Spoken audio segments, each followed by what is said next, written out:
ओम नमः शिवाय। मैं मुकेश कुमार मिश्र अपने चैनल एस्ट्रोलॉजी एंड आयुर्वेदा में आप सभी मित्रों का हार्दिक अभिनंदन करता हूं। और आज आप सभी मित्रों के समक्ष हम जो टॉपिक को लेकर के उस टॉपिक का नाम है भाग्यहीन योग को भाग्यवान योग में कैसे परिणत करें। अपने समाज में कुछ लोग ऐसे होते हैं जो बहुत ज्यादा काम करते हैं, अपने आप को किसी न किसी काम में उलझा के ही रखते हैं और सदैव काम काम काम काम में ही लगे होते हैं। लेकिन जब उनकी आर्थिक स्थिति को देखेंगे तो लगा कि इनसे बड़ा कंगाल अपने समाज में कोई नहीं है। इसके विपरीत कुछ लोग ऐसे होते हैं जो सदा आराम ही करते रहते हैं। उनकी जिंदगी में कभी काम करते हुए आप उन्हें नहीं देखिएगा, उसके बावजूद भी उनकी आर्थिक स्थिति देखेंगे तो लगेगा कि इनसे बड़ा धनवान अपने समाज में कोई है ही नहीं। तो हमने सोचा कि इसके जो ज्योतिषीय कारण होता है इसकी जानकारी आप लोगों को दे दूं, और अगर आपके जिंदगी में भाग्यहीन योग है तो भाग्यहीन योग को भाग्यवान योग में कैसे परिणत करें इसकी भी सामान्य जानकारी दे दूं। तो सबसे पहले यह बात करते हैं कि भाग्यहीन योग के क्या क्या लक्षण होते हैं जन्म कुंडली में। जब भी आपकी जन्म कुंडली में नवम भाव का स्वामी कमजोर होगा, नवमेश कमजोर होगा और उस पर पाप प्रभाव होगा तो आपके भाग्य में जो है ना सफलता मिलने की संभावना बहुत कम हो जाएगी। इसके अलावा जब आपका लगन का स्वामी भी कमजोर हो जाए, लग्नेश पर पाप दृष्टि हो जाए, धन स्थान पर पाप दृष्टि हो जाए तो ऐसे में आर्थिक विपन्नता का आना स्वाभाविक है। इसके अलावा अगर चंद्रमा भी कमजोर हो जाए तो पूर्ण रूप से उनके जिंदगी में तीनों आयाम, बचपन का आयाम, उसके बाद जवानी का आयाम और बुढ़ापा का आयाम, तीनों आयामों में ऐसे लोग कष्ट ही भोगते रहते हैं। उनके जिंदगी में कभी नसीब नहीं होता है। गरीब रिक्शा वाला के यहाँ जन्म होगा, उसके बावजूद भी जिंदगी भर वो रिक्शा चलाते चलाते या कोई इसी प्रकार का काम करते करते, फैक्ट्री में काम करते करते उनकी 2000-4000 आमदनी होती है और कभी ऐसे लोग उन्नति नहीं कर पाते हैं। इसके यही मुख्य ज्योतिषीय कारण होते हैं। और कुछ लोग अपने समाज में ऐसे होते हैं जो आराम ही आराम करते रहते हैं और सदैव धन उनके कदमों में आती रहती है। उसका क्या कारण होता है? तो उसमें मुख्य कारण जो होता है उनका जो नवम भाव का स्वामी होता है वो बहुत मजबूत होता है, गुरु भी अच्छे होते हैं, लगन का स्वामी भी अच्छा होता है, लगन पर भी शुभ ग्रह की दृष्टि होती है,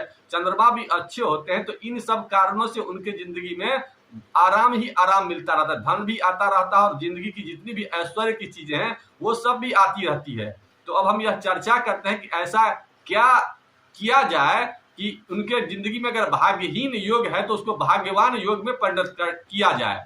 तो सबसे पहले इसके लिए हम लोग को उनकी जन्म कुंडली का, जिनकी जन्म कुंडली में खराब योग है, जो लगता है कि हम अच्छी डेवलपमेंट नहीं कर रहे, तो उनको अपनी जन्म कुंडली निकालना चाहिए और निकालने के बाद सबसे पहले नवम भाव पर दृष्टि डालना चाहिए कि नवम भाव में कितना नंबर संख्या लिखा हुआ। अगर 1 नंबर लिखा हुआ है और 8 नंबर लिखा हुआ तो इसका मतलब हुआ कि उनका जो भाग्य का जो स्वामी है वो मंगल हुआ।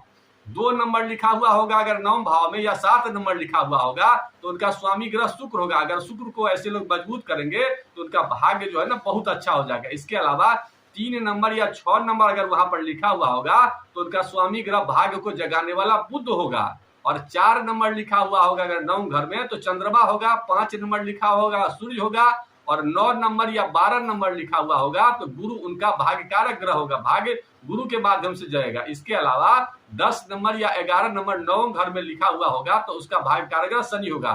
तो ये जानकारी लेने के बाद उनसे जो संबंधित उपाय है, उपायों को करेंगे तो लगेगा कि उनका जो भाग्य है वो प्रबल होने लगा है, जो निगेटिविटी है वो कम हो रही है और दिन पर दिन वो चीज डेवलपमेंट हो रहा है। तो उपायों के लिए आप हमारे जो उपाय वाले पोस्ट है उसको भी देख करके आप मजबूत कर सकते हैं। इसके अलावा एक चीज और आप लोगों को जानकारी देना चाहते हैं कि भाग्य को मजबूत करने के लिए क्या क्या किया जा सकता है और किस उम्र में जो है ना भाग्योदय होता है। तो जिनके 1 नंबर लिखे हुए होते हैं उनका भाग्योदय सूर्य के समय में होता है और सूर्य का जो उम्र होता है 22 वर्ष से 24 वर्ष में उनका भाग्योदय का उम्र होता है। और अगर नवम भाव में आपका चंद्रमा लिखा हुआ, 4 नंबर लिखा हुआ तो ऐसे में उनका भाग्योदय 24 वर्ष में होता है। और अगर वहां पे 1 नंबर लिखा हुआ या 8 नंबर लिखा हुआ तो उनका भाग्य कारक ग्रह मंगल होता है और ऐसे में उनके 28 वर्ष में एक विशेष अपॉर्चुनिटी की संभावना बनती है। अगर 3 नंबर या 6 नंबर लिखा हुआ है तो उनका भाग्येश बुध होता है और बुध जब भाग्येश होता है तो 32 वर्ष में ऐसे लोगों का भाग्य जगता है। और अगर वहां पे 9 नंबर या 12 नंबर लिखा हुआ होता है तो ऐसे में सबसे जल्दी 16 वर्ष में ही ऐसे लोग भाग्य को जगा लेते हैं और 16 वर्ष से 22 वर्ष के बीच में ऐसे लोगों का खूब डेवलपमेंट होता है। और जिनकी जन्म कुंडली में नवम भाव में 2 नंबर या 7 नंबर लिखा हुआ होता है तो उनका भाग्य कारक ग्रह शुक्र होता है, और ऐसे में उनका जो भाग्योदय होता है विशेषतः 25 वर्ष में भाग्य जो है ना जगने लगता है। इसके अलावा अगर शनि होता है तो कुछ विलंब से होता है, तो 9 के बाद जो होता है वहां पर 10 नंबर और 11 नंबर वहां पर लिखा हुआ होता है, तो वहां पर शनि भाग्य कारक होता है। और शनि जब भी भाग्य कारक होते हैं तो उनका भाग्योदय कुछ विलंब से होता है। उनका 36 वर्ष से लेकर के और 42 वर्ष के बीच में खूब ज्यादा डेवलपमेंट होती है, शनिदेव अगर मजबूत होते हैं तो। इसके अलावा अगर वहां पे राहु होता है उस घर में बैठा हुआ, तो राहु भी अपना चमत्कार दिखाता है, लेकिन उसका उम्र जो होता है और विलंब से होता है। 42 वर्ष से लेकर के 48 वर्ष के बीच में ऐसे लोगों का डेवलपमेंट होता है। और केतु अगर वहां पर लिखा हुआ होता है, रहता है नवम घर में, तो ऐसे लोगों का 48 से 54 वर्ष के बीच में भाग्य होता है। तो ये सब डेवलपमेंट आपको इसी उम्र में होता है। लेकिन अगर आपकी जन्म कुंडली में सामान्य लोग हैं तो कुछ ऐसा उपाय हम आप लोगों को बता देते हैं जिससे भाग्य अपने आप बढ़ेगा। तो भाग्य को बढ़ाने वाला जो कारक ग्रह होता है विशेषतः वो गुरु होता है। तो गुरु को अगर मजबूत कर लेंगे तो आपके भाग्य अपने आप डेवलप होने लगेंगे, क्योंकि गुरु जो है ना 3 दृष्टियां डालता है। गुरु की दृष्टियां पंचम दृष्टि होती है जो ज्ञान घर को मजबूत करता है, सप्तम आपके लाइफ पार्टनर को मजबूत करता है, और नवम घर भाग्य का स्वामी होता है। इसलिए गुरु के हम कुछ उपाय आप लोग को बता देते हैं। सामान्य लोग आंख मूंद के भी ये उपाय करेंगे तो उनके जिंदगी में 10% से 40% के बीच में भाग्य में ग्रोथ होना ही होना है। हो सकता है 3 महीना लगे, 6 महीना लगे, लेकिन गारंटी है कि होगा। हमने अपने जिंदगी में कई लोगों को ये उपाय को बताया है और उनको उपाय करने से खूब ज्यादा डेवलपमेंट हुआ। तो उसके लिए उपाय क्या है? तो सबसे पहले आपको ज्ञान लेना होगा। हमेशा ज्ञान के कांटेक्ट में रहना होगा, चाहे यूट्यूब से लीजिए या किताब से लीजिए या किसी विद्वान से लीजिए, लेकिन ज्ञान हमेशा लेते रहने का प्रयास करना। नित्य दिन आधा घंटा 1 घंटा किताब पढ़िए या कोई ज्ञान वाला शीर्षक देखिए, जहां से भी आपको ज्ञान मिले वो ज्ञान लेने का प्रयास कीजिए, पहला उपाय। दूसरा उपाय, धार्मिक बनिए, चाहे जिस भी धर्म के हो, हिंदू धर्म के हो, मुसलमान धर्म के हो, सिख के हो, ईसाई के हो, तो अपने धर्म के प्रति पॉजिटिव सोच रखिए, निगेटिव सोच बिल्कुल भी नहीं रहिए।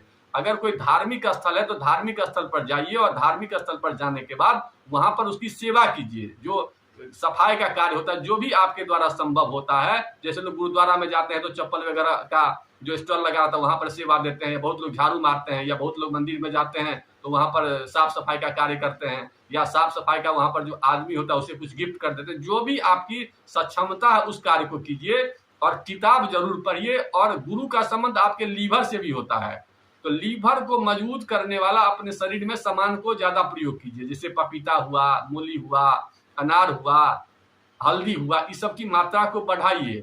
और गुरुवार को हमेशा ये ध्यान रखिए कि कोई भी बुजुर्ग आदमी मिल जाए, ब्राह्मण आदमी मिल जाए तो उसका विशेष रूप से सम्मान कीजिए।